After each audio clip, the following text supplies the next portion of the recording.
Welcome to the Coachers Podcast. Coaches, athletes, parents, and fans, this is your vault for inspiration.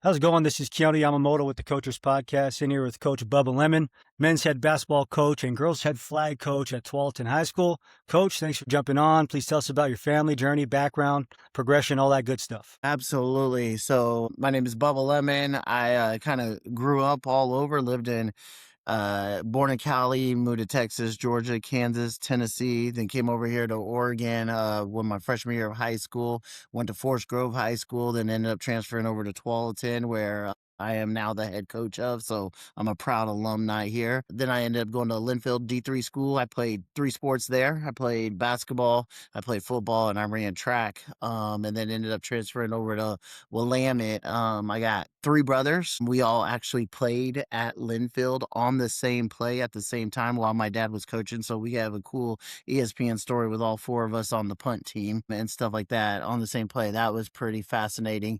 And then, so now I'm married. I got 2 little ones. I got a 4-year-old. She was born on our first state championship that Tualatin ever got. She was born the week of. And then now I just had my second little one just this year, and she was born in October. And so she's about 5 months now. So, yeah, that's kind of my family. That's pretty cool, Coach. I know we chopped it up just a little bit before we got on, but tell us a little bit about just kind of your family background and just your dad and his job, grandpa, jobs, I should say. My grandfather, he was one of the more famous basketball players. Meadowlark Lemon played for the Harlem Globetrotters. So he's one of those that holds those stats, like played in front of 4 popes, all these countries, everything like that. And so my dad, I know he worked with them for a while as a Globetrotter. So that kind of helped spear into the creation of our family and entertainment and sports and the collaboration with it.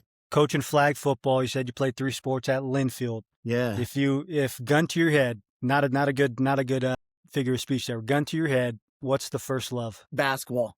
So It was always, especially as an athlete, I loved basketball. I was by far the best at football, though. I just loved basketball and everything that it was with it.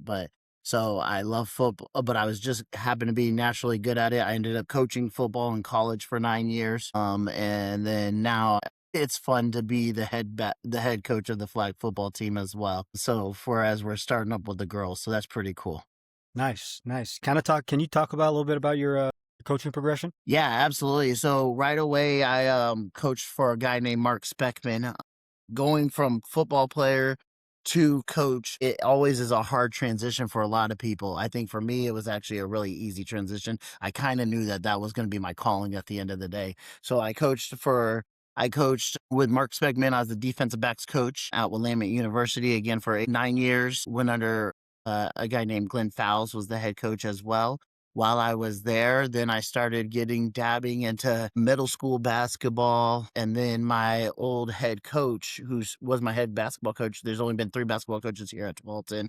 The first one, he called me and said, "Hey, would you be willing to come and coach with us on the freshman program, Coach Osborne?" And I was like, "Yeah, what are you looking for?" And he was like, "Man, I'm only at a couple of years left, and I just want to make sure I surround myself with some really good people that I really enjoy." So I got to coach with him for a while coaching flag football or coaching football. And then I also was coaching track, middle school track at Silverton. So I've coached high school track as well. But then I went from freshman year till our team ended up taking 6th place. I think it was like the second, third season there.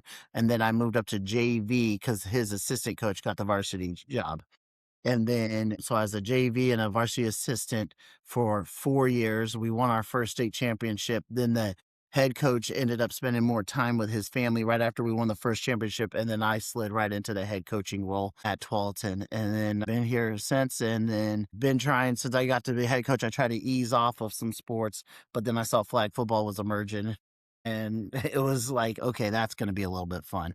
Yeah. How many years has Tualatin had flag? So this is the 2nd year. So we started it last year as an emerging, and this is the 2nd year as an emerging sport in Oregon. So this is the 2nd year. That's exciting. What does the schedule look like? I mean, how many other programs are carrying girls flag right now? I believe there's about 60 other teams now or something like that. So it's really growing. I believe it's going to be the next sport. Next year, OSAA will make it an official sport, I believe. It's good because you got a lot of great talented people. I mean, in our first year, we ended up having two really talented people. I know we have really a lot of talented people, but we had two juniors that ended up becoming one of the highly recruited ones from around here. So one had, as flag football programs, it's the best time to get a part of it, to be honest with you right now, because everybody's looking for someone and then they have like a little bit of money to give towards it. So we have like two juniors or who are now seniors. One had like 16 different offers to be on their team. One has about Wow. 7, 8. So it's getting really, really good around here and really, really competitive. Yeah, no, that's good, man. You mentioned freshman basketball coach for a while. Can you kind of talk about being the head freshman guy and how that's helped your development to where you're at now? Yeah, freshman ball was wild. I swear there was one year that we almost didn't lose a game. And then there was one year that I had to coach my butt off just to get us to win. I gotta say, like a third of the games. It was really tough because you never know what you're gonna get coming in, and you're really just trying to help get these kids ready for the rest of it. I mean, who cares how many wins and losses you have as freshmen? Just because it's how are they progressing? I know that at the end of the day, but as a coach, you want to win everything, obviously. So I Yeah. remember there are some games, man, that we ran like 7 different things like, hey, we're going to just go full speed like Grinnell offense. We're tipping it out. We're shooting it. Boom. We're getting threes up, all this stuff. And then there was like one year that it was like there was no shot clock. So we had another team that was like a high score team. I was like, we are going to run the clock out on them and we're going to stay in our motion offense. And this was all in the same year, which is so funny because you had extreme year. I was just trying to figure out different ways of winning games just to get our guys in good situations. I am happy that at least one of the kids that are on that team is still playing in college right now. Oh, that's cool. Everybody else didn't make it too far, but at least one kid still ended up from that team, ended up playing in college, which I thought was super cool. That is cool, coach. Tell me a little bit about the why behind coaching. Yeah, I've had a lot of influential coaches. Had a lot of influential coaches in my life, including my athletic director. He's been one of the most influential ones, the one who ended up hiring me. And he was always one like as a player here. I was like, I want to be like that guy. Then I've also had a lot of coaches who have really tore me down. You know what I mean? And especially we got some old school coaches and it was just like I'm not like an old school player, so that kind of coaching didn't work well with me. So I knew even though they got a lot of good out of me as a player, it wasn't the best I could be. So I'm trying to always figure out like this was part of my reason of why to get into coaching because I know high school could be the last end of a lot of kids' career. I want them to have some of the best opportunities and the best experience going through it. So that was kind of my why of getting into it. My grandpa, he's always been about when you watch him play, he's talked about he wanted people to feel this sense of joy while they played, and so that's half being a Harlem Globetrotter. It makes sense for that. Me, I want the kids to have joy while they're playing where other people can see it. I think if they have joy playing it, then while others can see it, amazing.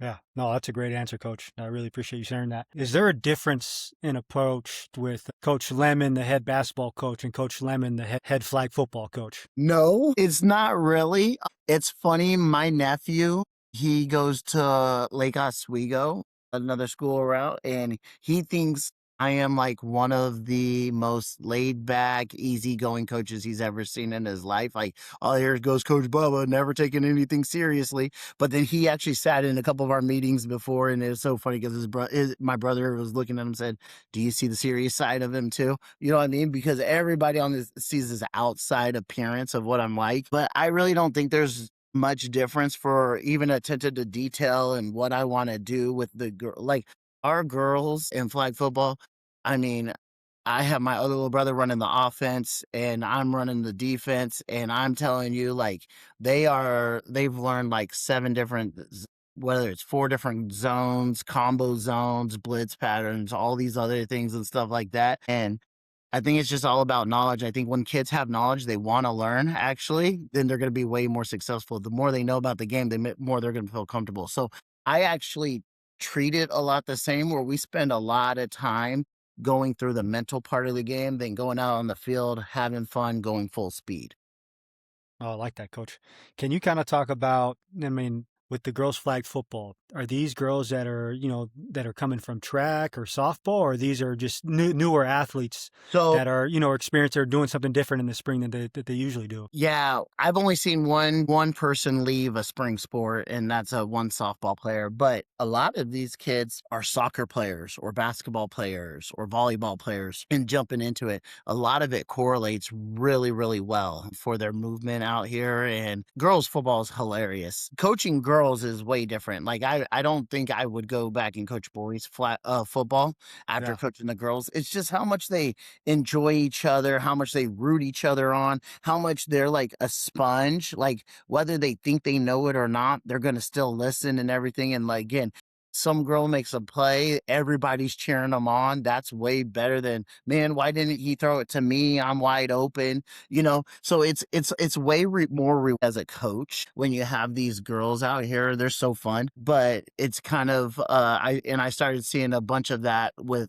especially some of that basketball team at the end of the season too was full of that. But yeah, it's just awesome. I mean, they're just sponges and they want to learn and they want to get better. Yeah, I was going to backtrack a little bit. You talked about finding joy, and you want to admit that as a coach, and hopefully that transfers over to your players. What else is important to you from a coaching philosophy, from a values standpoint? So I talk about first off, I'm never saying like I'm trying to be a championship winning coach.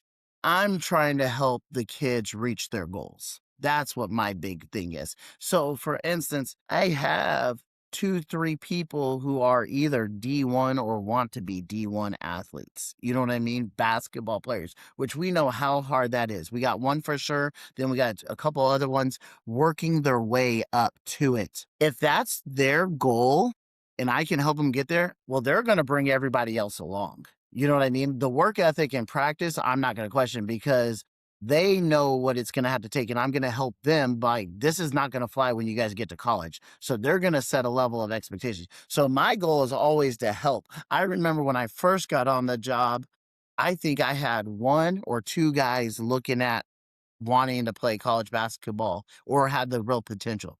Now I'm looking at the whole line and I have legitly 10 players on this team that if I asked them, what would you like to do? They said they would like to go play college basketball. Yeah. That's good stuff, coach. Where do you think, I guess, that mindset shift occurred? Did it occur when you guys started to accumulate all this success, or what do you think that the mindset shift was attributed to? So I talked about when I first got in, I had certain goals that I wanted for this program. And that's what I kind of went into my job interview with. I wanted better synergy with the youth program. So I wanted to make sure that they felt like they were attached, we were in it, and all of that stuff. We've been working a lot with family nights where the kids come, they're in the locker rooms, they're on the court with the guys. I actually give them a pregame talk before I give the players a pregame talk. Talk to them about the game plan. So when we go in, they can hear that the players know the game plan and they're reiterating it. So like that was one of my biggest goals. One of my other biggest goals was how do I make Tualatin a basketball hotspot? That's what I wanted to do. So I knew bringing the energy and effort into putting it into our players, had a lot of good players over time. And I'm not saying anything like the coaches haven't done it before and all that other stuff. But one of the things that I've been trying to do is especially, I mean, it's even the little thing of summer ball, right? We've always had summer ball where we're playing these with these other teams just right around here. And you just keep playing the same teams, all the stuff. You play 3 times a week. Great. You're practicing, getting ready for that. I'm not like that. I'm like, we got to make summer ball for something. We are definitely, since I've been here, we've been to Section 7 twice. You know what I mean? Which is the biggest high school recruiting for colleges and stuff like that. One of the biggest events that you could do for a high school. We've been up to Washington and Wipka every year. And we're still getting invited to go back again. And I hope we're going to Section 7 again. And so, like, I'm like, how do we get these kids in front of college coaches, because then they can see it. And then that's going to be like, okay, we got to be on all the time. I remember talking to the Montana coach last year at WIPCA. And that's who Jamai's going to the University of Montana, our star point guard. And before he even offered, he was watching all of our games up there in Washington. And he came up to me after the second game. The first game we lost to Jesuit. And we went, and then we won the next three. But the second game, we played Mount Si, and we didn't shoot a lot of threes because when we played against Jesuit, we missed a lot of threes, right? And he comes up to me after the game and he goes, hey, great win. You guys kept getting to the cup and all that stuff. But what, like, are you guys not good 3-point shooters or anything? I said, actually, we're probably going to be one of the best 3-point shooting teams in the state. And he goes, well, why didn't you guys shoot a lot of threes? I said, because they got tired of losing the game before and they knew they weren't going to lose. So they were going to get to the rim. And he goes, that's so smart. Like, I just love that the players were thinking like that. I said, yeah, I don't have to get it out of them. Hey guys, we're 1 for 18. It's like, let's keep going. Let's keep pushing. And they know how to adjust a game. And that was my important thing, is so the coaches can see the kids and how they think on the court and stuff like that. That's going to help them get to their goals. Oh, that's good stuff, Coach. If I were to come and watch a practice, or another coach came and watched the practice, what do we want to take away from that practice as far as the identity of the High program? energy. Music is blasting, fun, a lot of communication. You'll hear me always say a quiet gym is a losing gym. First off, you'll ask what time's practice started. I said, that's a loaded question. Because right away, like, practice is supposed to go 4:05 to 6:30. Funny thing is, I'm probably the coach who spends the least amount of time on the court as possible. I actually only spend about an hour and 15 to an hour and 30 minutes on the court every day. That's literally it. And I know coaches are out there for 2.5 hours all the time. I give them 30 minutes right away for their player development time, so they can go work in the weight room. They can go work on their shooting. They can go work on their drills, all that stuff, their schoolwork, whatever it is. So I don't have to worry about academics, anything like that. They can't come to me later, coach, I got to make up a test. No, I've been giving you 30 minutes every day after school. You know what I mean? There's no making up a test. You got to be at practice now. 3 to right around 5, we're in the film room. We think we could work out of 2 books. One's called Think Like a Champion. One is also Good Stuff All Players Should Know. And that's some stuff that Duke used to use way back when with Coach K and stuff. And so I got that from Linfield with my head coach, Coach Doty, who's been like my mentor in basketball. So, but we read chapters out of those, all the stuff. That way we know about situations, good basketball IQ, all that stuff. Then we'll go in and watch film, make sure we're breaking down stuff, make sure I talk through plays, through drills. So then when we go out there, they have no questions. We're going full speed. So you'll see that the practice is going to have a rhythm. And I actually don't talk during the practice very little, besides bring it to championship level. Let's go. That's not good enough. Are you joking? Like, let's go, or calling out stuff that I want them to do. Tell them to get in the next play. But you're going to see it. You would see it go fluid, and it's not like somebody's stopping and talking for 30 minutes ever in our practice. If you're talking over 5 minutes during practice time, I get mad at the coaches, because we got to keep them going. So the high intensity, they keep running. I don't do water breaks, nothing. You guys just get it on your own. You know what I mean?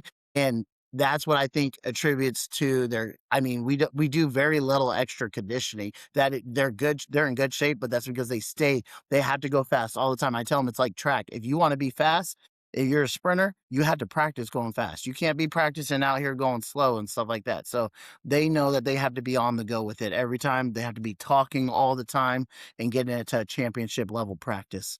When did you adapt that format? Because I like that. I would have loved that as a player. I adapted it my second year. The first year, I knew I wanted meetings and I had notebooks and all that other stuff. The second year, I really switched it big time and said, you know what? I'm going to give these guys an extra 30 minutes to do their stretching, to go get their PT done, all of that stuff.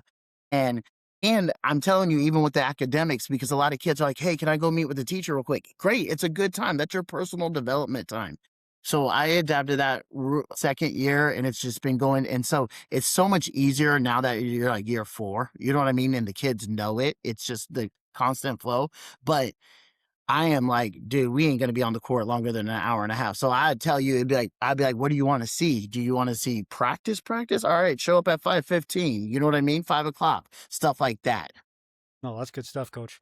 Do players try and take advantage of the personal development time? Maybe sneak off, get a little Yeah, Chick-fil-A? absolutely. Absolutely. And I am always at input equals output. What you put in is what you're going to get out. So if you're going to dink around during that time or you're going to go flirt with people, all that other stuff, trust me, you're not going to be locked in and you're not going to be ready to go. There was one time I remember one practice, I went and I watched, or we were doing a warm up. We were doing some kind of warm up and we missed all these shots. And I just got on. I said, hey, I just gave y'all 30 minutes and all of you guys said you were in the gym. What the heck have you guys been doing with your 30 minutes if we can't hit a shot right now? And I had to do it every once in a while, every wake up call. But I'm actually a big person in natural consequences. I believe in that. So you don't like, I even had to tell the players towards the end of the game, hey, or the end of the season, I know some kids are missing on Saturdays because they got 7-on-7 football. They're missing practices. They're missing all these other things, all this stuff. And I just said, you guys just remember, I keep receipts, not one that's just because I'm quiet. Don't think that I'm not going to remember. And I'm telling you, these kids, they can do that, but they end up seeing themselves not getting in the game because I can't trust you. I tell them it's all about trust. So I always tell the guys that are busting their butts, I'm like, you guys good? We're good. I got you. You got me. We're good. That's all that matters. I'm going to make sure you're playing with people that you know that are putting in the hard work just like you. It's up to everybody else. If you don't want to put in that hard work, that's on you. It's a natural consequence. Yeah. Favorite team period or drill that you do? Ooh, I created a drill. It was called an infinity drill. Okay. It sounds like a lot of running there, coach. What happens is it doesn't end. So you have the scout team running a play, or you just do offense versus defense. You have to get a stop and then you transition and get a bucket to get a point. Okay. But you have to get that stop first and then you transition and get a bucket. But if you throw a turnover in transition or something, you get a minus point and it automatically switches. So I've seen this drill literally go for 45 minutes to an hour just to get to 4 points because it's so competitive. Or the offense is just hitting and they get a couple passes, defense is again position, bam, splash. Okay, switch it up. And it's just one of those things. But infinity drill is absolutely one of my favorite because these kids have to work through so much. They have to work through frustration. And then it makes them like, we got to keep on the up and up. Like just because we got to stop, now we got to score just to be able to getting the stop is not good enough. And we got to string together a bunch of stops and scores. Like someone goes rogue, throws it over. Well, now we lost a point. That's going to mess us up, you know? So yeah, infinity drill. Okay. I had a other basketball coach I had on, actually, a gentleman from Whitman College, John Lamanna. And I asked him, what makes basketball the greatest sport? And he talked about just the intimacy of it because everyone within the stands can hear what the coach is saying. Everyone can see the coach's expressions, the players' expressions, and there's a special type of connection there just because everyone has exposure to everything that's going on the court. Why do you think basketball is the greatest sport? Because all five have to be on the same page. You go to these other sports, say we play football. I've coached it for a long time. Love it. 11 on 11. One guy could be out to lunch. And then, in fact, they hide that one guy. They put him at the corner or something like that, right by the coach. So he could be telling him what to do every day. You know what I mean? But he might not be involved in 66% of the plays. You know what I mean? You got a good stud DN, boom, he'll make a play. You got a good wide receiver. It don't matter who you're going. You're throwing that ball up. You know what I mean? You can hide people, you got a good striker, bam, you got a good goalie, game over. You know what I mean? Or a good defender. All that's basketball. It takes all five people. That's what I love about it. It is actually a full team sport and it takes the ones on it. And as a coach, it's nice because you feel like you get a better grip on where everybody's at a little bit, and you can see quickly when someone's not completely bought in, and you can get the five. That's the goal, is like winning that championship. We might not, like, I'm telling you, the last 30 seconds, we did not have our five best players on the court. We had the five most trusted players on the court at the end of it. And I think that's awesome. They learned how to believe in each other so much more than just this one person is getting all of light. And we have two players that got all the light, but everybody felt like they all had that big ownership in it because they did. The big guy in the middle doing the dirty work, the little guy being the defensive player of the year, basically. You know what I mean? The other guy being able to lock down numbers 1 through 5. The guy coming in the bench, and he just had to throw the long pass. He had to make the long right throw at the end of the day. Boom, boom, boom. The right people that we trusted. Everybody just had to be on board. Greatest challenge in coaching. Getting them all on board. And I have to start about that like at the beginning. I'm like, hey guys, what's the best that could happen if we all just believed in each other and believed in all of it together? You know what I mean? And then what if we don't? What if we have doubts? What if we, all this other stuff? What can happen? I'll tell you, I don't know if you saw like the end of the championship game, but they were telling me like, I saw the Instagram highlights. so you saw the where Pat long hit both those throw, threes, and you saw the missed free throw and all that stuff. Okay, no, I only saw the two three-pointers that Pat and we hit. missed the free throw on purpose, and we practiced all of that stuff. We've been practicing it, and I had 15 guys on the roster. Well, and they tell me after the game, there's like 3 of the guys that are still like they were telling me like all week, they're like, why are we practicing this stupid stuff? Why are we even practicing this? So get everybody on the same page. And now, obviously, those 3 guys didn't even get in the game, obviously. But practicing, but getting everybody all bought in, even because basketball, like you'll watch everybody in the end of basketball, like that rotation gets real short. It gets down to 7 players, and that's about it. So how do you keep the guy who is realizing he's just a scout player fully invested? You know what I mean? That's the hard part. Talking about what you're talking about, it's kind of funny just thinking back to Thursday walkthroughs, right? It was always end of game, end of half situations. And that was probably the most like go through the motion part of the week, even though it can be literally make or break. But that was probably the most go through the motion part of week. And just like you said, like you don't know when it's going to come. Absolutely. And when it does come, you better hope you're freaking ready for it. Yep, absolutely. Kind of on topic with that situation in basketball that you think gets overlooked or maybe not enough attention that other teams are addressing it in practice? A situation, I think timeouts get overlooked and using them, you know what I mean? And understanding let's go back to understanding momentum first. So our kids have to learn, we talk about momentum, think like a champion, good stuff all players should know. It teaches them all about momentum. And I think that's one of the most overlooked things. A team scores 2 times in a row. Our guys know, okay, we got to get into 5 passes just to slow it down. You know what I mean? A lot of teams are going to go want to match it. You know what I mean? They'll go, even if they got a fast break layup, I still tell them, still slow it down. They're like, it's a layup. Yeah, but what if he misses? They go down and score. Now that's 6-0, right? I never, ever, well, I don't want to say never. I hardly ever call a timeout due to momentum because it's going on the other way. Okay?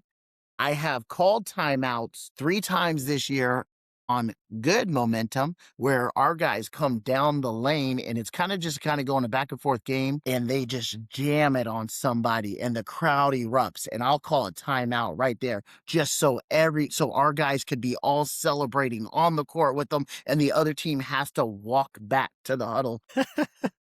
People running on the court feeling defeated, like, hey, get out of here, you know what I mean? All that kind of stuff. So I'll call it on a favor for momentum, but never against. So I think, but because I use all of our timeouts for like those end game situations. Yeah. And so like I even was laughing because we had media timeouts. I said, you guys, I just went from 5 timeouts a game to 9. So we're good. You know what I mean? Like we had to use it. And my brother he did a trench and he did every time that we had a chance of winning the game, it spiked. It was after a timeout or a break. You know what I mean? And it's just, what can people do to come out of those breaks right? And some teams do it really well. We don't do it as great as we can. There's some teams that every time they come out of a timeout, you better be ready to go because they're coming out with something good. But a lot of teams just come out and be like, okay, we're doing good. Keep this up. Nah, you better be ready. This is chess, baby. If you playing checkers, you're going to get left behind real quick. That was the first time I've heard about exactly what you're saying. Like in a positive freaking moment, call a timeout so the other team could just freaking bask in that. Yeah. Like that's the first time. Like that's smart, man. That's smart. And you're, like you said, your players can soak up the moment. The fans can soak up the moment. I like that. I like that. Going back a little bit, because this kind of always bugged me with football. Like you look at basketball, you look at volleyball. When you call a timeout, then I'm just thinking back to high school days. Okay, you're starting five. Your five are right in front of you. The people who are most important for what's they're about to go in or what's about to happen next are sitting down. They're right in front of you. Now, I'm looking at it from a football perspective. I think when you're on offense, it's a little different because you want to cause some confusion for the personnel guy up in the box as far as what personnel that team is going to send out of timeout. Absolutely. But from a defensive perspective, like why isn't the timeout coached as far as, okay, let me get my 11 guys who are going to be impacting this play, maybe 12 or 13 guys, depending on what the offensive personnel was going to be. Defensive timeouts, they're always hodgepodge. You got different coaches coaching, every one of their guys, and it's just chaotic. And you got guys coming off the freaking sideline, tapping everyone up. Hey, you got this, you got this. But end of game situation, the most important part of the freaking game or what it's coming down to, like, why doesn't that get coached up? Like, why doesn't that get drilled up more as far as, okay, can there be some type of formality or structure to this timeout?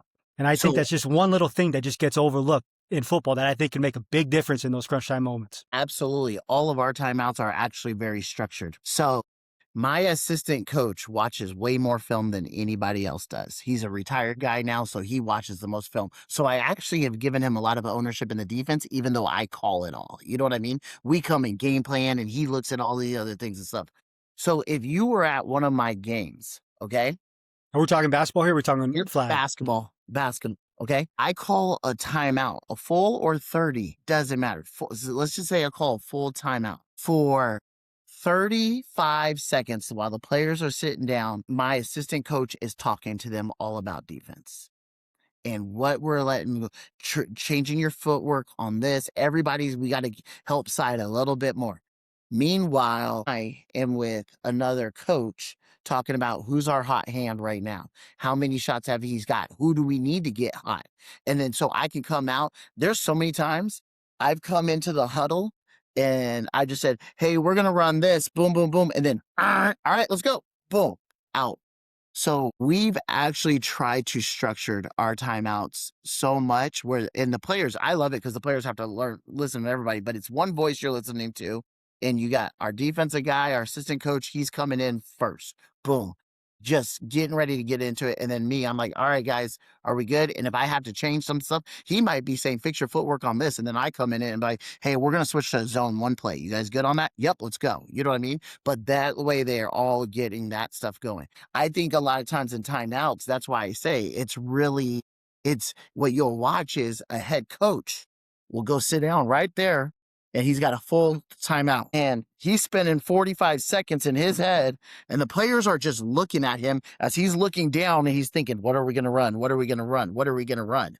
You know what I mean? And then he's drawing something in front of them. Whereas I'm trying to plan with somebody, not be feeling so pressure and then boom, boom, boom, boom, boom, real quick. And then that way they feel confident in me because I'm giving them confident answer right there. Yeah, I think you hit the nail on the head. Like you're like, okay, my head coach is meeting the moment. He's coming in cool, calm and collected and confident with conviction of what he's saying. Yep. And so I think that's going to create a positive response. You mentioned your brother who was charting timeouts and winning percentage after timeouts. Can't remember exactly what you said. Yeah. Are there any other untraditional statistics that you chart that's not seen on a regular stat sheet? For example, Boise State football. Okay, how many times can we hit the QB and affect just how the QB thought, his thought process? We didn't have to sack him, but how many times can we affect him and hit him? A Casey Bunn at Linfield, they charted how many batted passes they had, whether that resulted in a turnover or not. Is there anything that you guys chart that's important to who you guys are? Yeah, tip outs. Tip outs. So we were probably one of the more undersized teams anyways, but we found everybody teaches rebounds, go up, two hands, grab it, be strong, boom, boom, boom, boom. But if you go up with two hands and I go up with one hand, most likely I'm going to get higher than you, right? So we really work on especially our little guys, tipping that ball out, and then it gives a good chance for one of our other guys to get it, the real rebound. So we want to always give them credit. So this year we put a huge emphasis on tips, just from off of rebounds. That's cool. That just made me think of, I just saw Tom Izzo talk about, it was on the topic of tough coaching and hard coaching. And he was talking about a time where they got out rebounded by Ohio State and and it was bad, I guess. And they put football pads on everyone and they did a rebounding drill with football pads. Yeah. I think this was in the early 2000s, but I was just like, dude, that's smart. I like that. I like that. If you are, let me backtrack a little bit. In your offense or in your team, what do you think is the most important position on the court to your success? Like if you had to pick one All-American, or I guess you got the state player of the year with Jemai. Yeah, and what position would that ideally be? So I have 2 point guards on the court at all time. So that's why the Gatorade Player of the Year was actually not Jemai, but it was Junior. It was Pat? So no, but listen, Jemai got 6A Player of the Year for Oregon State, for Oregon. That's what I was thinking. And Max Preps, and then Junior got Gatorade Player of the Year. So it was really weird because those guys must be nice right there, man. You just get the top 2 in the state. They had identical stats the whole entire time, but that point guard is the one. That's absolutely, he's the captain. Again, if they're on a momentum swing, right, and it's not going well, and our guys are still shooting, like that's our point guard's job to get the ball and like get it under control. You know what I mean? It's not my job at that point. It's the point guard's job. They got to listen to him, but point guard dictates with how fast it goes. And that's why I run with 2 point guards at the same time. I like that. March Madness, who you got? You do a bracket this year? Michigan. Okay. Was that who you picked from the beginning? It's who I would have picked from the beginning. I didn't do a bracket, but Michigan is absolutely, yep. Nice. Mentioned this to you before we got on. So my daughter always has a question for the guest of the day, and the question was, who is your best friend? It's my little brother, Mikey. He's a year and 8 days younger than me. We've been roommates for 30 years until I got married, all the way through college and everything else. Like we've been doing everything together. He actually coaches flag football with me. But yeah, my little brother, Mikey, he's an associate pastor at a church over here in Tiger. That's awesome. He is just so loving. He sees the world in a different way. I mean, even when we coach football, like flag football, I unleashed on the refs one time.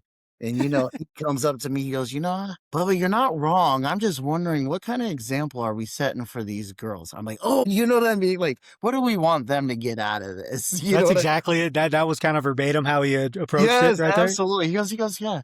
He goes, and he'll take his time. He goes, I'm like, after the game, I was like, Mikey, it pissed me off. He was like, yeah, I'm just wondering what kind of example that the girls are seeing out of us right now. I'm like, thank you. There's something about just asking questions while making statements at the same time that just kind of cut a little deeper. Yep. And it's not convicting, it's convicting, but it's not like it's getting after you. So yeah. Got a little fast break challenge. Great. I was thinking about right before we got on. It's like, yeah, let's just do this here. So I'm going to give you some examples, just comparisons. You got to pick one for your team. All right. You ready? Yep. Pau Gasol, Marc Gasol. Pau. Shaq or Jokic? Shaq. Steph or Magic? Steph. Steph or Kyrie? Steph. Giannis or KD? KD. Bird or Magic? Bird. Michael or LeBron? Michael. AI or Kyrie? AI. I feel like that's pretty much, the only one I was surprised was Bird Magic. I feel like I could have guessed the other ones. Bird's he's a little nasty white boy, yo. Like, you gotta love those ones. Like, and he'll knock down every shot in the world. Magic, yes, he's distributing, but if I got Steph already on my squad, you know what I mean? But yeah, Bird, he's got something to him. I like it. What does the word team mean to you, Coach? Family. It's what it is. We try to make it all we even talked about we had 15 guys on the team and about 8 coaches, whatever, or 7 coaches.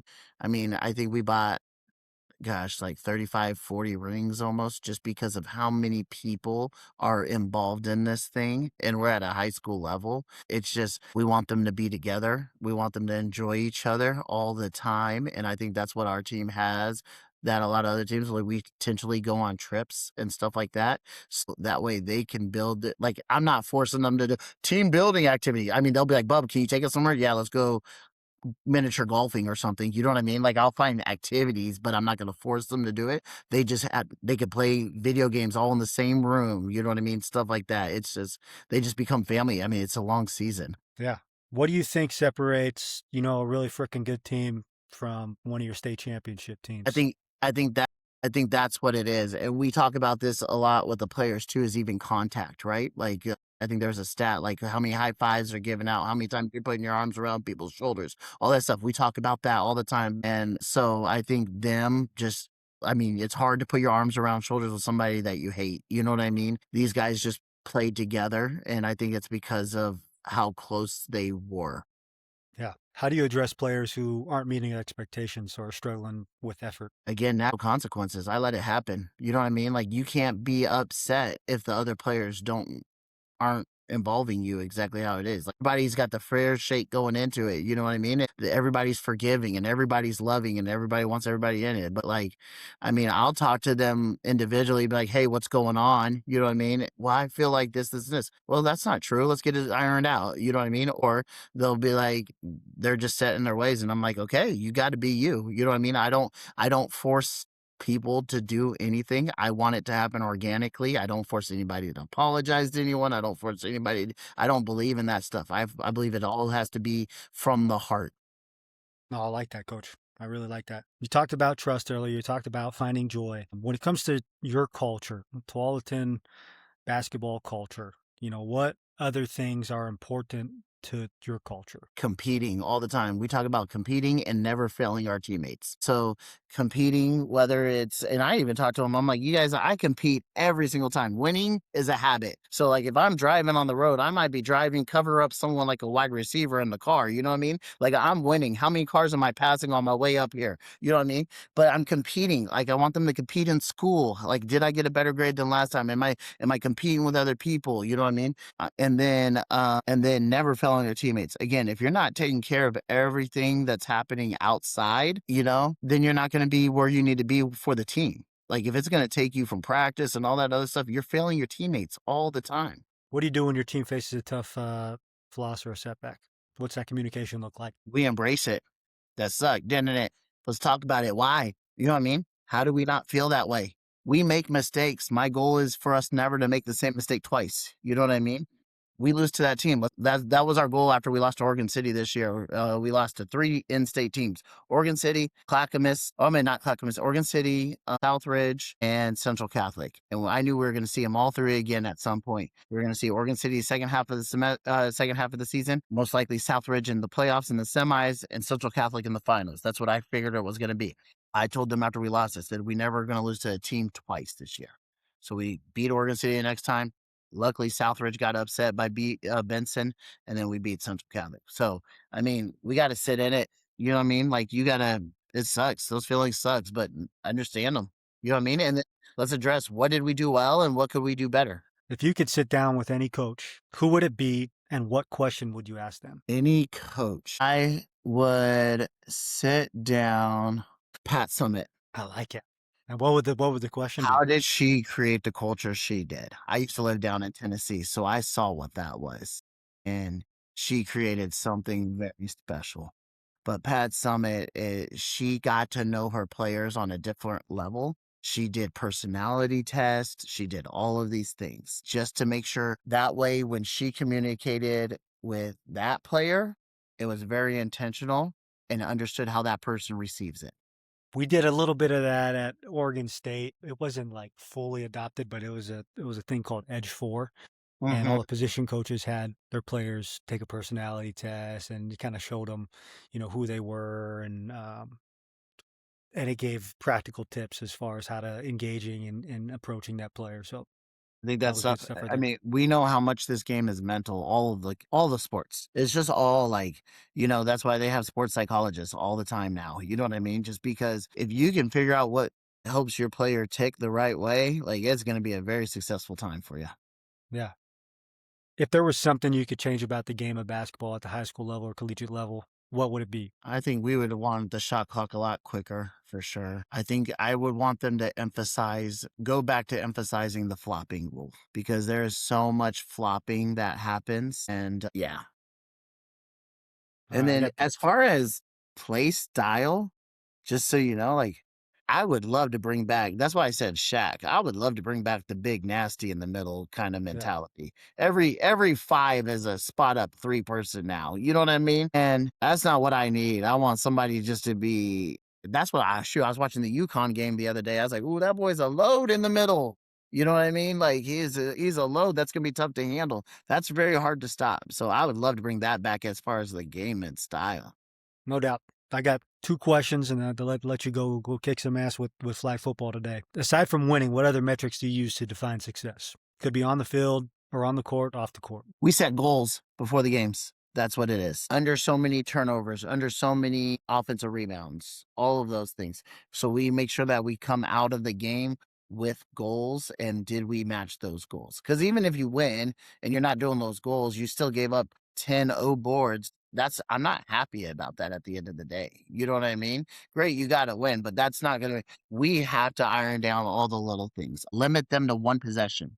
How many times? We have this stat called a suffocate. Okay. And we wanted to get like 4 suffocates a game. A suffocate is when you get 3 stops in a row. If you can do that 4 times during the game, like that's pretty good odds that you're going to be extending the lead. That's good. Any final advice on coaching, teaching, leadership for the good of the community? Keep learning. I mean, I sat down right before the championship game with someone who's coached for a long time. And when you just could sit down with people, he was just talking about stuff. And I was like, ooh, that's a good idea. I'm going to do that next year. Ooh, that's a good idea. Like there is so much good stuff that I think people have knowledge of and they're just sitting on it. And so I'm always like, to be a good leader, you got to be a good learner. That's all I know. Yeah. No, that's good stuff, Coach, man. Well, I appreciate you, brother. All right, my man. Appreciate you. Appreciate it. Thank you. Yeah. Hey, I'll post this. I'll release the full episode on Friday, and then I'll shoot you a text here soon with some other details. All right. Sounds good. Thank you. All right. You the man. Best of luck today. Appreciate it. Bye. See ya.